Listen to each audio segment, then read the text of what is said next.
রহমানের বান্দার বৈশিষ্ট্য ঘোষণা করছেন আল্লাহ রাব্বুল আলামিন জানায় ওয়া ইবাদুর রহমান।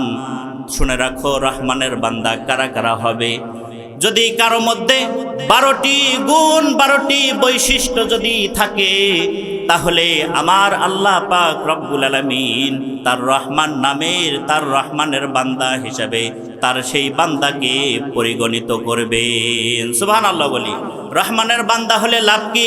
আল্লাহ রাব্বুল আলামিন জানায় রহমানের বান্দা হলে লাভ, কারণ রহমানের বান্দা যে হতে পারবে তার জন্য জান্নাতের মধ্যে একটা ফ্ল্যাট দেওয়া হবে, একটা ঘরের ব্যবস্থা করে দেওয়া হবে। এখানে যারা যারা আছেন তারা জান্নাতের মধ্যে ঘর চান কি চান না, একটু হাত তুলে দেখাই কারা কারা জান্নাতের মধ্যে ঘর চাই। জান্নাতের মধ্যে ঘর যদি আমরা পেতে চাই, তাহলে আমাদেরকে রহমানের বান্দায় পরিগণিত হতে হবে। আর যদি রহমানের বান্দা আপনি হতে চান, আপনাকে 12টি বৈশিষ্ট্য 12টি গুণ অর্জন করতে হবে। এই 12টি গুণের কথা শুনবো তো ইনশাআল্লাহ। আল্লাহ রাব্বুল আলামিন বলেন, রহমানের বান্দার প্রথম নাম্বার বৈশিষ্ট্য, প্রথম নাম্বার গুণ কি হবে? রব্বুল আলামিন কোরআনুল কারীমের ভিতরে সুন্দর করে কোট করে দিলেন। আল্লাহ রাব্বুল আলামিন বলেন, ওয়া ইবাদুর রহমানিল্লাযীনা ইয়ামশুনা আলাল আরদি হাওনা। আল্লাহু আকবার বলবেন না? আরেকবার আওয়াজ দিয়ে বলি আল্লাহু আকবার। আল্লাহ রাব্বুল আলামিন জানালেন, রহমানের বান্দার প্রথম নাম্বার বৈশিষ্ট্য হলো তারা নম্র হবে, তারা ভদ্র হবে, তারা বিনয়ী হবে, তারা উশৃঙ্খল হবে না। রহমানের বান্দা যারা হবে তারা অহংকারী হবে না। রহমানের বান্দা যারা হবে তারা কোনো অন্যায়ের সাথে জড়িত থাকতে পারে না, ঠিক কি না? এই জন্য রহমানের বান্দার বৈশিষ্ট্য হবে তারা বিনয়ী, নম্র, ভদ্র। রহমানের বান্দারা অহংকারী হবে না। কিন্তু আজকে আমরা দেখি যে অনেক মানুষ অহংকার করে রাস্তা দিয়ে হাঁটে, হাঁটে কি হাঁটে না? এই জন্য আল্লাহ রাব্বুল আলামিন বলেন, ওয়ালা তামশি ফিল আরদি মারহা ইন্নাকা লান তাখরিকাল আরদা ওয়া লান তাবলুগাল জিবালা তুলা। আল্লাহু আকবার বলবেন না? খুব অল্প সময়ে একটু আওয়াজ দেবেন, আওয়াজ দিয়ে একটু সহযোগিতা করবেন। পারবেন তো ইনশাল্লাহ? যে পারবেন ইনশাল্লাহ? কথা বলেন না কেন? পারবেন ইনশাল্লাহ? মুসলমানের জাতি তো হবে সিংহের জাতি, মুসলমান সর্বশ্রেষ্ঠ জাতি। মুসলমানদের আজকে আওয়াজ নাই জন্য মুসলমানদের মুখে আজকে আল্লাহু আকবার, নারায়ে তাকবীরের ধ্বনি না থাকার কারণে নাস্তিক বেঈমানরা আজকে মুসলমানদেরকে লাঞ্ছিত, বঞ্চিত, নির্যাতিত করতেছে। কথা কোন ঠিক কিনা? মুসলমানদের কণ্ঠের আওয়াজ হবে উচ্চ আওয়াজ, আল্লাহু আকবার, সুবহানাল্লাহ, আলহামদুলিল্লাহ। এগুলো বলতে ভয় আছে কি? আছে না। ওই দিন আর নেই যে আল্লাহু আকবারের ধ্বনি জোরে বলতে পারবো না।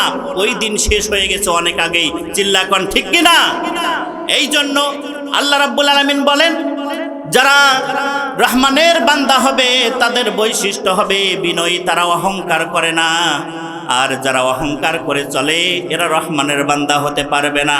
রহমানের বান্দা হতে গেলে বিনয়ী হতে হয়, অহংকার করা যায় না। আর অহংকারীকে আমার আল্লাহ রব্বুল আলামিনও পছন্দ করেন না, ঠিক কিনা?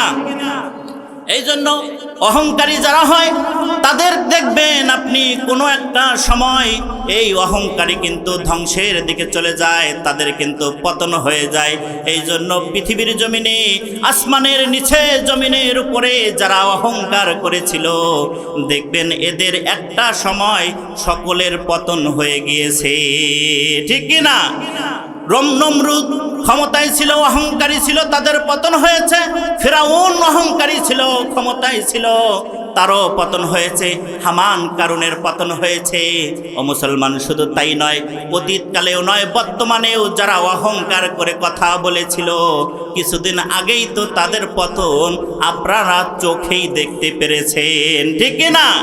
আজকে দেখলেন যখন যে ফাঁসির রশি আলেমদের জন্য রেডি করেছিল, রেডি করে রেখেছিল আলেমদেরকে ফাঁসি দেবে বলে, ভালো মানুষদেরকে ধরে ধরে ফাঁসি দিবে বলে আজকে সেই আদালত থেকে রায় হয়ে গিয়েছে যে ব্যক্তি রেডি করেছিল তারই ফাঁসি, ঠিক কি না?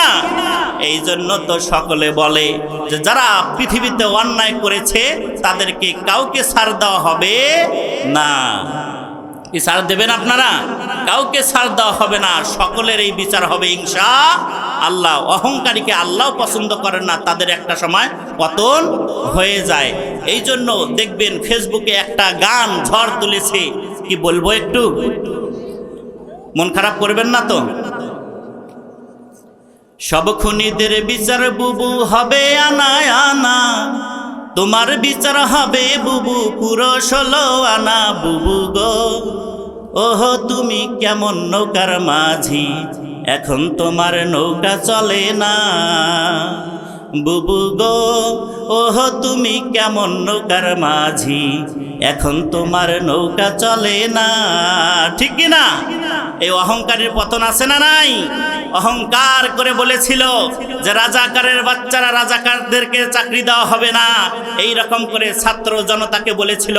একটা সময় হুজুরদেরকে দাড়ি টুপি দেখলেই রাজাকার বলতো, যখন ছাত্রদেরকে রাজাকার বলেছে ছাত্ররা মেনে নিয়েছে যে তুমি কে আমি কে, রাজাকার রাজাকার রাজাকার আর অপবিত্র শব্দ নয়। প্রিয় ভাই, এই জন্য অহংকার করা যাবে না। আমার আল্লাহ কোরআনের মধ্যে কোট করে দিয়েছেন। আল্লাহ রাব্বুল আলামিন বলেন, ওয়ালা তামশি ফিল আরদি মারহা ইন্নাকা লান তাখরিকাল আরদা ওয়া লান তাবলুগাল জিবালা তুলা। খবরদার, তুমি অহংকার করে রাস্তায় হাঁটিও না। কারণ তুমি অহংকার করে রাস্তায় কেন হাঁটবা?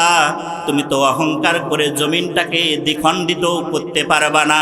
ও মুসলমান, তুমি তো অহংকার করে জমিনটাকে দ্বিখণ্ডিত করতে পারবা না।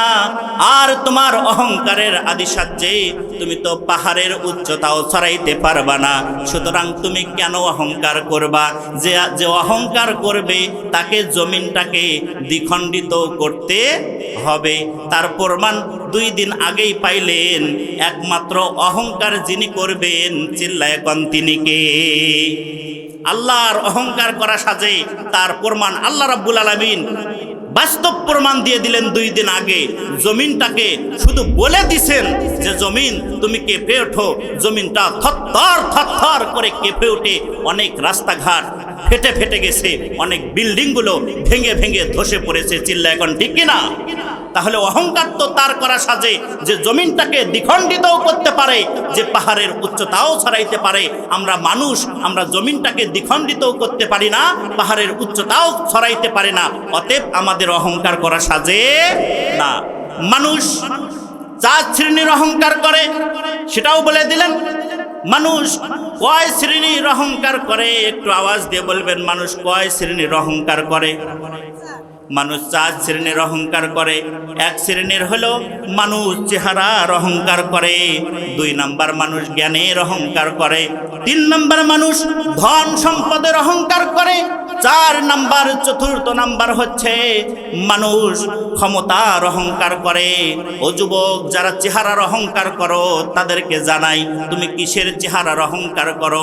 আজকে দেখো তাকে যারা মুরব্বীরা দাড়ি পেকে গেছে, এই মাহফিলের মধ্যে বসে আছে, নিচে যারা বসে আছে তাদের দিকে তাকাও। তারাও একটা সময় যুবক ছিল, তাদের গরমেও এলাকাবাসী থাকতে পারে নাই। আজকে তাকিয়ে দেখো দাড়িগুলো পেকে গেছে, মাথার চুলগুলো পেকে গেছে, আবার চেহারাটা ঝলসে গিয়েছে, চামড়াগুলো জড়ো জড়ো হয়ে গিয়েছে, কিন্তু তার চেহারা নষ্ট হয়ে গিয়েছে। অর্থাৎ তার মানে হচ্ছে চেহারার বড়াই করা যাবে না, চেহারা দিয়ে অহংকার করার কিছু নাই, ঠিক না? এই জন্য চেহারার অহংকার করা যাবে না। কিসের এত চেহারার অহংকার করেন? আজকে যদি আপনি মারা যান, কালকেই আপনার কি হবে? চেহারাটা নষ্ট হয়ে যাবে। আপনি কি জানেন, যখন আপনি মারা যান তখন আপনার চেহারাটা নষ্ট হয়ে যায়। কবরে যখন রাখা হয় তখন আপনার কিন্তু এই লাশটা বিশ্রী হয়ে যায়। এই জন্য তো বলা হয় 6 দিন পরে নখ খসে যাবে, 9 দিন পরে চুল। 6 দিন পরে নখ খসে যাবে, 9 দিন পরে চুল। কবর গৃহের সামান নিতে কইরো না কেউ ভুল। কবর জায়গা ভালো নয়, আমল দিয়ে কবর গৃহ সাজিয়ে নিতে হয়। কবর জায়গা ভালো নয়, আমল দিয়ে কবর গৃহ সাজিয়ে নিতে হয়। 17 দিনে পেটে ফেটে শেষ প্রকার খাদ্য হবে। 7 দিন পরে গোশ থাকবে না, কঙ্কাল পরে রবে। ঠিক না? 17 দিনে পেটে ফেটে শেষ প্রকার খাদ্য হবে। 7 দিন পরে গোশ থাকবে না, কঙ্কাল পরে রবে। 90 দিনে হাড়গুলো সব, ও মানুষ 90 দিনে হাড়গুলো সব আলাদা হয়ে রয়। কবর জায়গা ভালো নয়, আমল দিয়ে কবর গৃহ সাজিয়ে নিতে হয়। কবর জায়গা ভালো নয়, আমল দিয়ে কবর গৃহ সাজিয়ে নিতে হয়। ঠিক কিনা? এই জন্য অহংকার করা যাবে না। অহংকার করার কিছু আছে? তাহলে বললাম, মানুষ কয় শ্রেণীর অহংকার করে? 4 শ্রেণীর। চেহারার অহংকার করার কিছুই নাই। ও মুসলমান, জ্ঞানের অহংকার। ও যুবক, তুমি জ্ঞানের অহংকার করো। তুমি তোমার জবান দিয়ে অনেক ইংলিশ বলতে পারো। তাকিয়ে দেখো, আমেরিকার যারা রাস্তার পাশে ড্রেনগুলো সাফ করে, তারাও তোমার থেকে ভালো ইংলিশ বলতে পারে। চিল্লা এখন ঠিক কিনা? ও যুবক, তুমি আরবি জানো, আরবি অনর্গল বলতে পারো, তাতে তুমি অহংকার করো। কিসের অহংকার? তাকিয়ে দেখো, সৌদি আরবের দিকে যারা টয়লেট পরিষ্কার করে, তারাও তোমার থেকে ভালো আরবি বলতে পারে। চিল্লা এখন ঠিক কিনা? এই জন্য জ্ঞানের অহংকার করার কিছু নাই। যারা এই পৃথিবীতে জ্ঞানের অহংকার করেছিল, আল্লাহ যুগে যুগে তাদেরকে এই মেধাটা নষ্ট করে দিয়ে, পাগল বানিয়ে দিয়ে এই রাস্তাঘাটে কাগজ কুড়ানোর জন্য রেখে দিয়েছেন। চিল্লা এখন ঠিক কিনা? এই জন্য আমরা জ্ঞানের অহংকার করব না, ধন সম্পদেরও অহংকার করব না।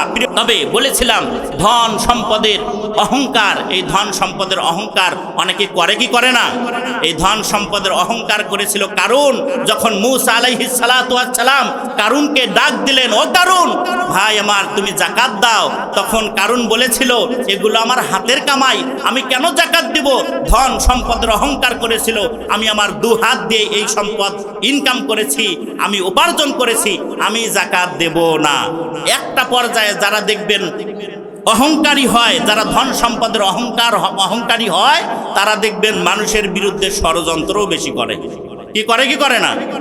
যখন মূসা আলাইহিস সালাতু ওয়াস সালাম বললেন, কারণ তুমি যাকাত দাও, তখন যাকাত যখন দিতে কারণ অস্বীকার করলো। শুধু এই বলেই ক্ষান্ত হন নাই কারণ আবার তলে তলে ষড়যন্ত্র করা শুরু করে দিল মূসা আলাইহিস সালাতু ওয়াস সালামের বিরুদ্ধে। এবার একজন পতিতা ছিল সেই সময়, নাম তার সাবজা। এই সাবজা নামক পতিতার বাসায় গিয়ে কারুন ডাক দিয়ে বলল, ও সাবজা, তুমি যদি মূসাকে বেইজ্জতি করতে পারো, মূসার যদি চরিত্রে দাগ লাগাইতে পারো, মূসার চরিত্রে এই কালিমায় যদি তুমি দাগ লাগাইতে পারো, তাহলে আমি তোমাকে এতগুলো সম্পদ দেব। এবার সাবজা বলল, তার প্রমাণ কি তুমি যে আমাকে দিবা? তখন বলল, ঠিক আছে, 50% তোমাকে অগ্রিম দিলাম, আর কাজ হয়ে যাবার পর 50% তোমাকে দেওয়া হবে। এবার বলল, পরিকল্পনা কি? পরিকল্পনা হলো কারণ একটা সমাবেশের আয়োজন করবে, আর যেখানে সমাবেশ হয়, লোকজন জড়ো হয়, আল্লাহর নবী মূসা এই পয়গম্বর আল্লাহর একত্ববাদের দাওয়াত দেওয়ার জন্য মানুষের দ্বারে দ্বারে চলে যায়। এবার কারণের নীল নকশা অনুযায়ী, কারণের পরিকল্পনা অনুযায়ী কারণ নীল নকশা তৈরি করলো, সমাবেশ ডাকলো। এবার সেই সময় হঠাৎ করে মূসা আলাইহিস সালাতু ওয়াস সালাম উপস্থিত হয়ে গেলেন। এবার যখন মূসা আলাইহিস সালাতু ওয়াস সালাম বক্তব্য দিচ্ছেন, কারণ আগে থেকেই সাবজাকে শিখিয়ে দিয়েছিল, মূসা বক্তব্য দেওয়ার সময় তুমি দাঁড়িয়ে যাবা, দাঁড়িয়ে বলবা, ও মূসা, তুমি তো দিনের বেলায় ভালো ভালো সুন্দর সুন্দর কথাগুলো বলো, কিন্তু তোমার তো চরিত্র খারাপ, তুমি তো রাত হলেই আমার পুকুরে ডুব দেওয়ার জন্য চলে যাও। এইটা বলে মূসার চরিত্রে দাগ লাগিয়ে দিবা। আজও পৃথিবীর জমিনে এমন এমন ধন সম্পদের মালিক আছে, যারা ধন সম্পদের অহংকার করতে করতে ভালো মানুষের চরিত্রে দাগ লাগিয়ে দেয়। ঠিক কি না? আর যখন মুসা আলাইহিস সালাতু ওয়াস সালাম যখন সমাবেশে উপস্থিত হলেন, উপস্থিত হবার পর যখন বক্তব্য দিচ্ছেন, সাবজা নামক পতিতা তার বক্তব্য শুনতেছে। হঠাৎ করে সাবজা দাঁড়ায় না, কারণ চিন্তা করলো সাবজা এখনো দাঁড়ায় না কেন? মুসা আলাইহিস সালাতু ওয়াস সালামের বক্তব্য শেষ হয়ে গেল, সাবজা দাঁড়িয়ে পড়ল। এবার কারণ বুঝতেছে এই তো বুঝি খেলা শুরু হয়, কিন্তু ঘটনা উল্টে গেছে। সাবজা এই পতিতা দাঁড়িয়ে ডাক দিয়ে বলল, ও সমাবেশের মানুষরা, আজকে তোমরা শোনো, আমি হাটে হাড়ি ভাঙিয়ে দিচ্ছি। এই কারণকে তোমরা ধরো, কারণ কারণ হলো ষড়যন্ত্রকারী। তিনি যে বক্তব্য দিলেন আমি এতদিন বিশ্বাস করিনি, কিন্তু আজকে আমি পতিতা হয়ে ঘোষণা দিচ্ছি, এই মুসা আলাইহিস সালাতু ওয়াস সালাম নিঃসন্দেহে একজন আল্লাহর নবী। সুবহানাল্লাহ বলি। মুসার কোনো চরিত্রে দাগ নাই, কিন্তু কারণ আমাকে আমার কাছে কন্ট্যাক্ট করেছে। এই কারণ আমার পুকুরে ডুব দিয়ে সে আমার সাথে কন্ট্যাক্ট করে বলেছিল যে তোমাকে 50% টাকা দিলাম, কাজ হয়ে যাবার পর 50% টাকা দেব, তবে শর্ত হলো একটাই, মুসা আলাইহিস সালাতু ওয়াস সালামের চরিত্রে দাগ লাগাইতে হবে। এবার তখন মুসা আলাইহিস সালাতু ওয়াস সালামে রাগ হয়ে গেলেন, কারণ তার রাগ অনেক ছিল। তখন মুসা আলাইহিস সালাতু ওয়াস সালাম আল্লাহকে ডাক দিয়ে বলেন, আল্লাহ তুমি এই কারণকে ধরো। সঙ্গে সঙ্গে আল্লাহ রব্বুল আলামিন এই কারণকে এমন ধরা ধরেছে, তার সমস্ত সম্পত্তি সহ কারণকে মাটির নিচে বোরিং করা শুরু করে দিয়েছেন। সুবহানাল্লাহ বলি। তাহলে কিয়ামত পর্যন্ত কারণ বোরিং হতেই থাকবে এই মাটির তলে। কি হবে কি হবে না? এই রকম কৃপণ সম্পদালী যারা সম্পদশালী, তারা অহংকারী। এই রকম সম্পদশালী যারা অহংকারী করা যাবে সম্পদ নিয়ে? না, অহংকার করার কিছু না। ইতিহাস থেকে শিক্ষা নেন, শিক্ষা গ্রহণ করুন। তুমি আর কয় টাকার মালিক হয়েছো, কিসের তো অহংকার? তাতে তোমার জমিনে পা পড়ে না। তুমি তাকিয়ে দেখো, কারুনের সম্পদ বহন করার জন্য তোমার মতো, তোমার থেকে শক্তিশালী 40 জন যুবকের প্রয়োজন হতো। চিল্লা এখন ঠিক কিনা? আর তোমার কয় টাকার সম্পদ হয়েছে? আমার এই পকেটেই তোমার সম্পদের চাবি আটবে না, তাই না? তাহলে অহংকার করার কিছু নাই। আর চতুর্থ নাম্বারে অহংকার করে মানুষ ক্ষমতার অহংকার। যা তো আগেই বললাম, ক্ষমতার অহংকার করলে ক্ষমতা থেকে কান ধরে নামিয়ে দিতে যিনি পারে তিনি কে? বাংলাদেশে ঠাঁই হয় না, পৃথিবীর কোনো দেশেই ঠাঁই হয় না যারা ক্ষমতার অহংকার করে। চিল্লা এখন ঠিক কিনা? প্রিয় ভাই, বলেছিলাম যে রহমানের বান্দার বৈশিষ্ট্যের আয়াত, রহমানের বান্দার বৈশিষ্ট্যের আয়াত, যে রহমানের বান্দার বৈশিষ্ট্য কয়টি বলেছিলাম? 12টি। কয়টি বলেছিলাম? 12টি। এর মধ্যে একটা বলেছি, রহমানের বান্দারা বিনয়ী হয়, নম্র হয়, ভদ্র হয়। অহংকারী রহমানের বান্দারা হয় না। রহমানের বান্দার দ্বিতীয় নাম্বার বৈশিষ্ট্য হলো, রহমানের বান্দা যখন রাস্তা দিয়ে চলাচল করে, রাস্তা দিয়ে হাঁটে, তখন কোনো জাহেল, কোনো মূর্খ যদি রহমানের বান্দার সাথে তর্ক করে, রহমানের বান্দারা তর্ক করে না, সেখান থেকে সালাম দিয়ে কেটে পড়ে।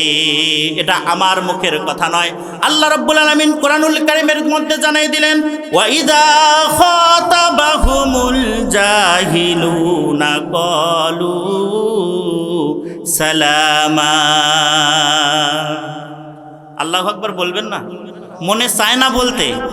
না থাক, কালকে সকালবেলায় বলিয়েন, আজকে বলে লাভ নেই তো নাকি? তাহলে আল্লাহ রাব্বুল আলামিন জানায় যে রহমানের বান্দারা অযথা ঝগড়া তর্ক করে না। রহমানের বান্দাদের সাথে কেউ যদি তর্ক করতে আসে, তারা কলু সালামা, সালাম দিয়ে সেখান থেকে বিদায় নেয়, সেখান থেকে কেটে পড়ে। তাহলে রহমানের বান্দার 2 নাম্বার বৈশিষ্ট্য কি?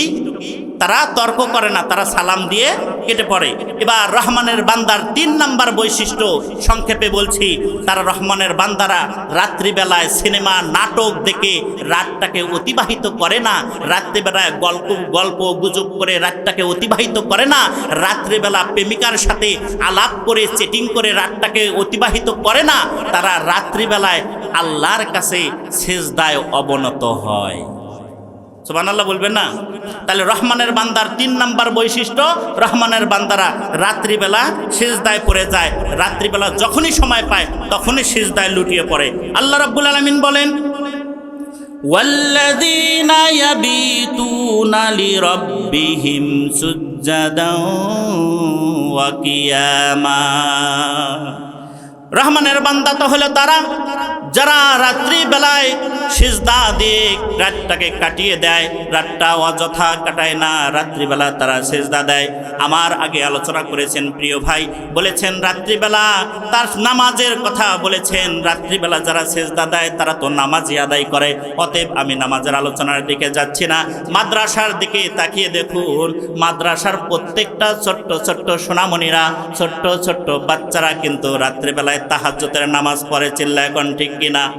তাহাজ্জুদের নামাজ ছাড়া কেউ সম্মানিত হতে পারে নাই, এটা আমার কথা না, আল্লাহ রাব্বুল আলামিন জানিয়ে দিয়েছেন ওয়া মিনাল লাইলি ফাতাহাজ্জাদ বিহি নাফিলাতাল লাকা আসা আইয়াবআসাকা রাব্বুকা মাকামাম মাহমুদা। আল্লাহ রাব্বুল আলামিন জানান যারা সম্মান পৃথিবীতে পেতে চায় তারা যেন রাত্রিবেলায় তাহাজ্জুদের নামাজে দাঁড়িয়ে যায়। রাত্রিবেলা তাহাজ্জুদ যারা আদায় করে এদের সম্মান একজন বাড়িয়ে দেন, তিনি কে? আরো জোরে বলুন তিনি কে? এই জন্য মাদ্রাসার প্রত্যেকটা ছাত্র দেখবেন প্রিয় ভাই, এত কষ্ট করার পর শীতের সময়, শীতের বেলা, গভীর রাত্রিবেলায় মাদ্রাসার ছাত্রগুলো ঘুম থেকে ওঠে। ঘুম থেকে ওঠার পর এই মাদ্রাসার ছাত্রগুলো উজু করার জন্য ঠান্ডা পানি দিয়ে উজু বানায়। মাদ্রাসার ছাত্রগুলো উজু করার পর তারা তাহাজ্জুদের নামাজে দাঁড়িয়ে যায়। ও প্রিয় ভাই, মাদ্রাসার ছোট্ট ছোট্ট সোনামণিরা যখন তাহাজ্জুদের নামাজে দাঁড়িয়ে যায়, নামাজটা শেষ করার পর হাত তুলে মোনাজাত করে রব্বুল আলামিন, রব্বুল আলামিন আমার বাবা একজন কৃষক, আমার মা একজন সাধারণ গৃহিণী, কত কষ্ট করে আমাকে লালন পালন করতেছে, খাবার দিচ্ছে। আমার এই ছোট্ট সন্তানটা দোয়া করে, আল্লাহ তুমি আমার মা বাবাকে সুস্থ রাখো, ঠিক কিনা? ছোট্ট সন্তানটার যদি মা বাবা না থাকে চোখের পানিগুলো ছেড়ে ছেড়ে কান্না করে, মাবুদ আমার জনম দুঃখিনী মা বাবা অন্ধকার কবরে সহিত, আল্লাহ তুমি তাদের কবরটাকে জান্নাতের বাগিচা বানায় দাও, তাদের কবরটাকে তুমি জান্নাতের বাগিচা বানায় দাও এবং তাদেরকে তুমি জান্নাতের মেহমান হিসেবে কবুল করে নাও। দোয়া করে কি করে না? তাহলে এরা হচ্ছে রহমানের বান্দা। এই রহমানের বান্দা হওয়ার জন্য আপনার সন্তানটাকে কি মাদ্রাসায় দেওয়া যাবে না? তাহলে আপনার সন্তানটা যদি দোয়া করে তাহলে আল্লাহ পাক রব্বুল আলামিন সঙ্গে সঙ্গে এই সন্তানের দোয়া, এই সন্তানের চোখের পানিটা মাটি পড়ার আগেই তার দোয়াকে কবুল আর মঞ্জুর করে নেন। চিল্লায় কোন সুবহানাল্লাহ। তাহলে এই রকম সন্তান পৃথিবীতে রেখে যাওয়া দরকার। এই জন্য এই রকম সন্তান গড়বে কোথা থেকে? এই রকম সন্তান প্রিয় ভাই বিভিন্ন জায়গা থেকে গড়তে পারে, তবে একটা যেহেতু নির্দিষ্ট আপনাদের কাছেই ঠিকানা, সেটা হচ্ছে এই মাদ্রাসা। এই মাদ্রাসায় যদি আপনার সন্তানটাকে প্রাথমিক অবস্থায় দেন, আপনার সন্তানটা রহমান